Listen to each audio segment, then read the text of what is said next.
The lost कंगडम of लोमोरा जुमर्द की वादी के कल्ब में काई नाम का एक लड़का अपनी दादी के साथ रहता था, जो एक अक्लमंद शिफा थी। काई ने हमेशा महमजोई का ख्वाब देखा था, लेकिन उसका गांव पुरअमन था और कभी कोई दिलचस्प वाकया पेश नहीं आया। एक शाम, जब काई चमनी के पास बैठा था, उसकी दादी ने उसे एक कदीम कहानी सुनाई। बहुत पहले लोमोरा की अजीम बादशाही बादलों में गायब हो गई। उसे वापस लाने का वाहिद तरीका चार बुनियादी क्रिस्टल यानी जमीन, पानी, आग और हवा को तलाश करना है। सिर्फ चुना हुआ, जिसकी रहनुमाई सेलेस्टियल फीनिक्स से हो, तलाश मुकम्मल कर सकता है। जब वो बोल रही थी, एक चमकदार सुनहरी पंख आसमान से नीचे तैरने लगा। ये रोशनी से चमक रहा था और आहिस्ता से काई के हाथों में आ गया। उसकी दादी ने हानप लिया। फेनकस ने तुम्हें चुना है। काई सफर शुरू होता है। अगली सुबह काई अपनी बेहतरीन दोस्त है। काई सफर शुरू होता है। लोना के साथ अपनी तलाश पर निकला, जो एक बहादुर और होशियार लड़की जादू में माहिर थी। जब वो पंखों की चमक की पैरवी कर रहे थे, तो उन्हें अपने पहले चैलेंज का सामना करना पड़ा। सरगोशियों का जंगल। दरख्त राजों को बड़बड़ाते थे और अजीब आंखें साए में से उन्हें देखती थीं। अचानक एक मुहाफिज रूह निमोदार हुई, एक बात करने वाला भेड़िया जिसका नाम स्टॉर्म क्लॉ था। पास होने के लिए आपको अपनी हिम्मत का सबूत देना होगा, भेड़िया बोला। लोना ने अपने जादू का इस्तेमाल करते हुए तारीक जंगल को रोशन करते हुए एक पोशीदा रास्ता जाहिर किया।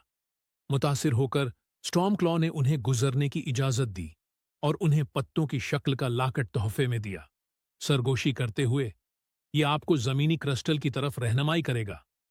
जमीन का गार पहाड़ों की गहराई में उन्हें जमीन का गार मिला, जहां पहला क्रिस्टल छपा हुआ था। अंदर जमीन हल गई जैसे पत्थर का गोलम बीदार हुआ। कौन मेरे डोमेन में दाखिल होने की हिम्मत करता है? ये अरूज पर काई और लोना को एक कदीम पहेली को हल करके गोलम से आगे निकलना पड़ा। उन्होंने लाकट को पत्थर के पेडिस्टल में रखा और जमीन का क्रिस्टल चमकता हुआ सब्ज निकला। गोलम ने झुककर उन्हें जाने दिया। राजों का समंदर जमीन का क्रिस्टल हाथ में लेकर पंख उन्हें समंदर की तरफ ले गया। वहां उनकी मुलाकात कैप्टन रेना से हुई, जो सोने का दिल रखने वाला एक शदीद समंदरी डाकू था। वो इन्हें पानी के क्रिस्टल को तलाश करने के लिए समंदर के उस पार ले जाने पर राजी हुई, लेकिन खतरा लहरों के नीचे छिपा हुआ था। गहराई में एक राक्षस समंदरी सांप ने हमला किया। लोना के जादू और काई की तेज सोच के साथ उन्होंने सांप को खुद को मुरजान की चट्टान में उलझाने के लिए फंसाया। इनाम के तौर पर मरफूलक मलका ने उन्हें पानी का क्रिस्टल तोहफे में दिया। चमकता हुआ नीला था। आतिश फशां ट्रायल्स फायर क्रिस्टल आतिश फशां के फिटने वाले जजीरे बर्निंग पेकस में छिपा हुआ था। जब वो चढ़ रहे थे, उनकी मुलाकात अग्निस नामी एक आग की रूह से हुई, जिसने काई को शौलों के रास्ते पर चलने के लिए चैलेंज किया। काई ने अपने आप पर भरोसा किया और एक जरातमंदाना कदम उठाया। सिर्फ शौलों ने उसे जलाया नहीं, ये बहादुरी का इम्तिहान था। आग का क्रिस्टल चमकता हुआ सरख उसके सामने नमूदार हुआ। स्काई कैसल आखिरी चैलेंज का इंतजार था। अय्यर क्रिस्टल का तैरता हुआ किला। उस तक पहुंचने के लिए उन्हें अफसानवी सेलेस्टियल फेनकस की पश्त पर सवार होना पड़ा। किले के अंदर बड़े शीडू बादशाह का इंतजार था। वो लोमोरा को हमेशा के लिए खो जाने की कोशिश कर रहा था। काई और लोना ने उससे शदीद लड़ाई की। चारों क्रिस्टल का इस्तेमाल करते हुए उन्होंने अपनी हकीकी ताकत को जाहिर किया। इस जादू को तोड़ दिया जिसने लोमोरा को छुपा रखा था। बादशाही आसमान से उतरी, अपनी साबिका शान में बहाल हो गई। बादशाह की वापसी।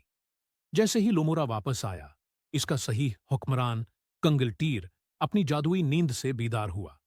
उसने काई और लोना का शुक्रिया अदा किया, उन्हें बादशाही में हीरो के तौर पर जगह देने की पेशकश की। लेकिन काई जानता था कि उसकी महम जोई अभी शुरू हुई है। फेनकस को अपने साथ लेकर उसने उफ़क़ की तरफ देखा, अगली अजीम जुस्तजू के लिए तैयार। देखें दोस्त, अगर आप हमारा चैनल सब्सक्राइब कर देंगे तो आपका क्या जाएगा। आपके यूट्यूब चैनल पर सिर्फ एक सब्सक्राइब बढ़ जाएगा, लेकिन उस सब्सक्राइब की वजह से मेरी लाइफ सेट हो जाएगी। दोस्तों please subscribe to watch my videos. Thank you.